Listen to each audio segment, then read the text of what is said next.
Rakan Pintu.co. Pasangan calon gubernur dan wakil gubernur Bustami Hamzah dan Tengku Fadil Rahmi yang bertarung dalam Pilkada Aceh 2024 telah menyampaikan visi dan misi mereka untuk membangun Aceh pada periode 2025-2030. Pasangan calon nomor urut 1, Bustami Hamzah dan Tengku Fadil Rahmi membawa visi Aceh sejahtera, berkeadilan, dan beridentitas sebagai landasan untuk memajukan provinsi ini. Meningkatkan kualitas pendidikan di Aceh menjadi salah satu fokus utama mereka. Dalam program ini, pasangan Bustami Fadil berkomitmen untuk memberikan beasiswa kepada para penghafal Al-Quran serta menyediakan beasiswa bagi santri dayah yang ingin melanjutkan pendidikan ke Timur Tengah. Bustami dan Fadil juga akan mengembangkan pendidikan teknis dan keterampilan untuk memperkuat kemampuan masyarakat. Untuk pendidikan tinggi, pasangan ini berencana menyediakan beasiswa penuh bagi mahasiswa berprestasi dan kurang mampu, termasuk mereka yang mengambil jurusan kedokteran.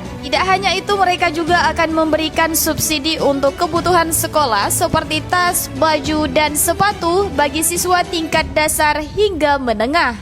Mau tahu berita terupdate tentang Aceh? Baca berita selengkapnya di Pintu.co.